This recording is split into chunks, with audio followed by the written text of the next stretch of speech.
so hey guys নমস্কাৰ সকলোকে কি হ'ব যদি মই আপোনালোকক কওঁ যে জুবিনদাৰ যিবোৰ ড্ৰিম প্ৰজেক্ট আছিল আমি সেইবোৰ কেতিয়াও দেখাই নাপাম কি হ'ব যদি মই আপোনালোকক কওঁ যে জুবিনদাই যোনটো পৰ্যায়ত আমাৰ অসমীয়া চিনেমা ইণ্ডাষ্ট্ৰীক লৈ গ'লে হয় আমি সেইটো পৰ্যায়ত কেতিয়াও যাবই নোৱাৰিম জুবিনদা আমাৰ মাজৰ পৰা গুচি গ'ল কিন্তু তেখেতে বহুতো প্ৰশ্ন আমাক দি থৈ গ'ল গতিকে সকলোৰ ওপৰত কথা পাতিম আপুনি ভিডিঅ' চাই থাকিব শেষৰলৈকে চ' জুবিনদাৰ সপোনৰ প্ৰজেক্ট তেখেতৰ ড্ৰিম প্ৰজেক্ট যোনখন আছিলে ৰৈ ৰৈ বিনালে সেইখন 31 অক্টোবৰ তাৰিখে ৰিলিজ হয় আৰু সেইখনক ৰাইজে এতিয়ালৈকে মৰম দি আছে আৰু বহুত ধুনীয়া এখন চিনেমা হৈছে কিন্তু অকল এইখনেই তেখেতৰ সপোনৰ চিনেমা নাছিলে তেখেতে আৰু বহুত স্ক্ৰিপ্টৰ কথা ভাবি থৈছিল তেখেতে আৰু বহুত চিনেমাৰ কথা ভাবি থৈছিলে আৰু যিসকলে জুবিনদাৰ কথা জানে তেখেতে গম পায় যে জুবিনদাই কেতিয়াও লিখি ভাবি নোৱাৰে তেখেতে মনৰ ভিতৰতে ভাবি থৈ দিয়ে আৰু তেখেতে ভাবি থৈছিলে তেখেতে এনেকুৱা প্ৰজেক্ট বনাব আৰু তেখেতে বনালে হয় তেখেতে যোনটো ভাবে সেইটো কৰে এটা ইণ্টাৰভিউ তেখেতে কি কৈছিলে এবাৰ শুনিছ 38,000 গান গালে আৰু কিমানখন চিনেমা কৰা মানে পৰিকল্পনা আছে চিনেমা কেইবাখন আছে কিন্তু চিনেমা এতিয়া মই 3খনত লাগি আছোঁ আৰু মোৰ নিজৰখন ষ্টাৰ্ট কৰিম নৱেম্বৰ লাষ্ট আৰু ডিচেম্বৰ বুলি ধৰিব কমপ্লিটলি এখন মিউজিকেল চিনেমা অসমত কোনো মিউজিকেল চিনেমা কৰা নাই আৰু প্ৰথম বায়'পিক চিনেমা এখন হৈছে আমাৰ মুনীন বৰুৱাৰ ওপৰত ভাইমন বুলি ভাইমন দা সেইখনৰ কাম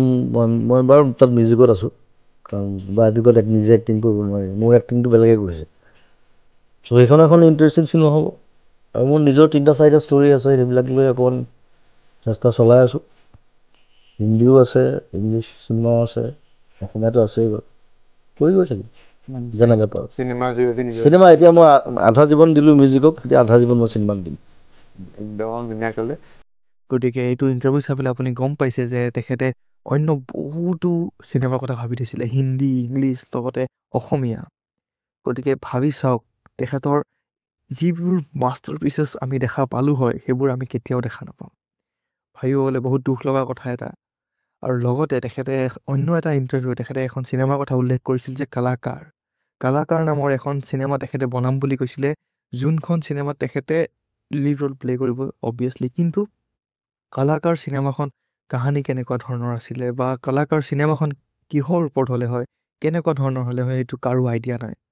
কি হ'লে হয় কালাকাৰ নামৰ চিনেমাখন বা অন্য এইকেইখন স্ক্ৰিপ্ট কেনেকুৱা ধৰণৰ আছিলে তেখেতৰ সপোনৰ প্ৰজেক্ট যোনখন আছিলে ৰৈ ৰৈ বিনালে এই প্ৰজেক্টটো কমপ্লিট কৰাৰ পিছত তেখেতে কালাকাৰৰ ওপৰত কাম কৰিম বুলি কৈছিলে গতিকে কালাকাৰ চিনেমাখনো আৰু বিগ বাজেট বা আৰু ধুনীয়া এখন চিনেমা হ'লে হয় যোনখন চিনেমা হয়তো আমি কেতিয়াও আৰু দেখা নাপাম কিন্তু মোৰ ফালৰ পৰা এটা আহ্বান যদি কোনোবাই জানে তেখেতৰ সহকৰ্মীয়ে হওক বা গৰিমাবয়ে হওক যদি কোনোবাই তেখেতৰ এই সপোনৰ প্ৰজেক্টবোৰৰ কথা